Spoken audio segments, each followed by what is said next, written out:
A Viking Fisherman's Dawn. The year is 912. The place is a small village on the western coast of Norway, where the fjords cut deep into the land and the sea is never far away.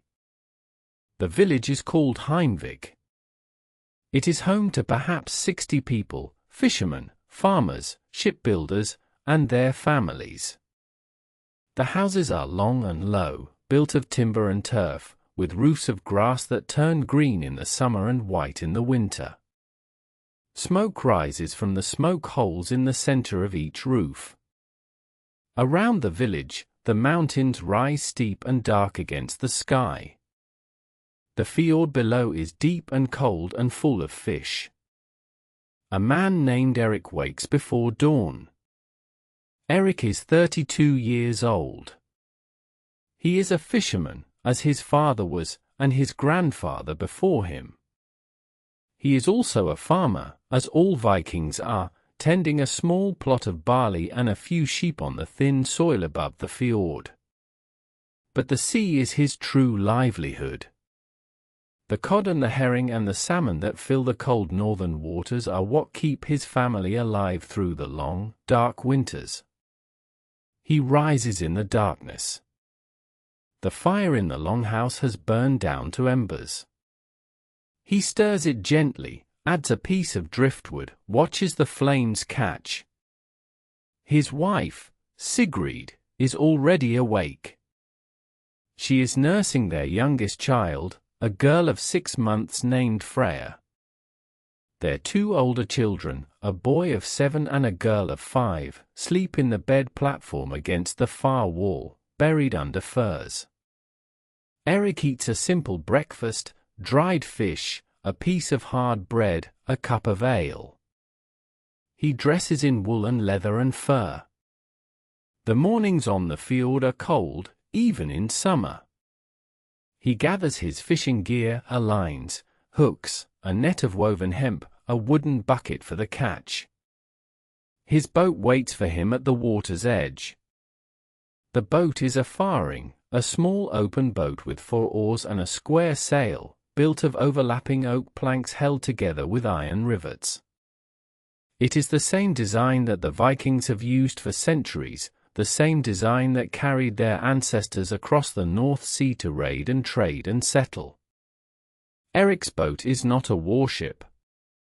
It is a fishing boat, small and sturdy and perfectly suited to the cold waters of the fjord. He helped his father build it when he was a young man. He knows every plank, every rivet, every scar in the wood. He pushes the boat into the water and climbs aboard. The oars dip into the dark water. The only sound is the creak of the wood and the soft splash of the oars. The fjord is still. Mist rises from the surface of the water. The mountains on either side are black silhouettes against the pale, pre-dawn sky. Eric rows out to his fishing grounds. He knows these waters as well as he knows his own home. He knows where the cod gather in the spring, where the herring run in the summer, where the salmon leap in the autumn. He knows the rocks and the currents and the hidden shoals. All of this knowledge was given to him by his father, who received it from his father. It is a map written not on paper but in memory, passed down through the generations like a treasure. He reaches his spot and drops his lines. The water below is more than 100 feet deep, cold and dark. The cod are deep water fish, and he weights his lines with stones to carry the hooks down to where they feed. Then he waits. This is the rhythm of fishing. Long periods of waiting, punctuated by moments of action. Eric does not mind the waiting. He uses the time to think, to plan, to remember. He thinks about the sheep that need shearing. He thinks about the barley that needs harvesting. He thinks about his son, who is almost old enough to come fishing with him. He remembers his own first fishing trip, sitting in the bow of his father's boat, terrified and thrilled, the sea spray in his face, the cry of the gulls overhead. The first tug on the line. Eric pulls it in, hand over hand, the muscles in his arms and back working in a rhythm as old as humanity. The fish breaks the surface, a fine cod, perhaps 8 pounds, its scales silver in the growing light. Eric kills it with a quick blow to the head and tosses it into the bucket. A good start. The sun rises slowly over the mountains. The mist burns away. The water turns from black to grey to a deep, clear blue. The gulls wake and begin their circling, their cries echoing across the fjord. Eric pulls in fish after fish. It is a good day. By mid-morning, the bucket is nearly full. But the weather is changing. Eric can feel it. The wind is shifting. The clouds are building over the western peaks. A storm is coming. He knows the signs. His father taught him to read the sky as other men read books. He pulls in his lines and takes up the oars. The storm catches him halfway back to the village.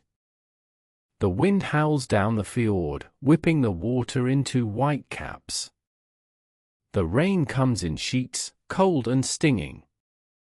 Eric rows with all his strength, his muscles burning, his breath coming in gasps.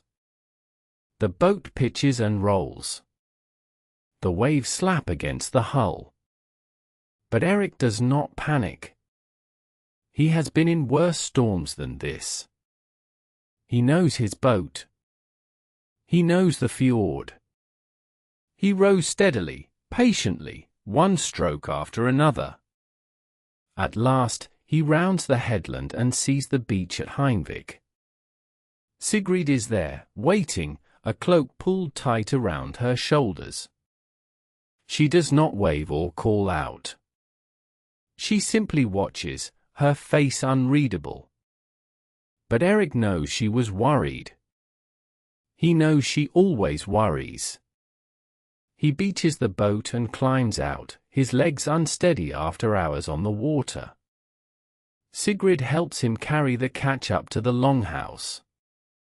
The children are awake now, excited by the storm, by their father's return, by the sight of so many fish. Eric's son demands to help clean the fish. Eric hands him a small knife and shows him how. The fish will be dried and salted and stored for the winter.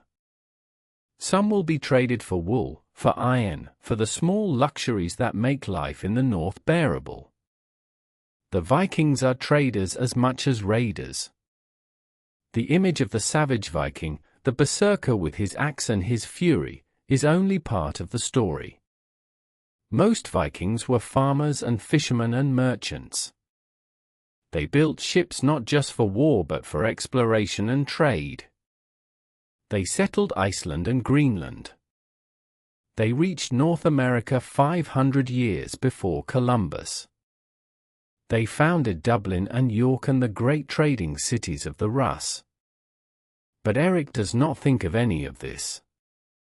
He is not a historic figure. He is a fisherman, a father, a husband. He sits by the fire in the longhouse, his family around him, the storm raging outside. He eats a bowl of fish stew. He drinks a cup of ale. He tells his children a story about the sea serpent that lives at the bottom of the fjord, a story his father told him, a story his grandfather told his father. Outside, the wind howls. The rain beats against the turf roof. But inside, there is firelight and warmth and the sound of children laughing. This is the Viking life. Not the raids and the battles and the dragon ships, but this. The quiet moments between the storms. The family gathered around the fire. The simple, enduring rhythms of a life lived close to the sea. The fire burns low. The children sleep. The storm passes. And Eric knows that tomorrow, before dawn, he will rise again, and push his boat into the cold dark water, and row out into the fjord to catch the fish that will feed his family through another winter. So it has been. So it will be. The Vikings were more than raiders. They were farmers and fishermen and traders and explorers. They settled Iceland and Greenland. They reached North America 500 years before Columbus. They founded Dublin and York and the great trading cities of the Rus. Their ships, the longships, were marvels of engineering, capable of crossing the open ocean and navigating shallow rivers alike. Their art, their poetry, their sagas are among the great achievements of medieval culture. But on this cold morning in Heimvik, Eric does not think of any of this. He thinks about the fish. He thinks about the weather. He thinks about his son, who will soon be old enough to join him on the boat. He thinks about his wife Sigrid, who waits on the shore. His world is small, the fjord, the village, the mountains, the sea. But it is a world he knows intimately, a world that sustains him and his family, a world that has sustained his people for generations. The storm passes. The fire burns low. The children sleep. And Eric knows that tomorrow, before dawn, he will rise again, push his boat into the cold dark water, and row out into the fjord to catch the fish that will feed his family through another winter. This is the rhythm of his life. It is the rhythm of all Viking lives. Not the raids and the battles and the dragon ships of legend, but this, the quiet courage of ordinary people living in an unforgiving land, finding joy and meaning and love in the simple, enduring rhythms of work and family and the sea. So it has been. So it will be.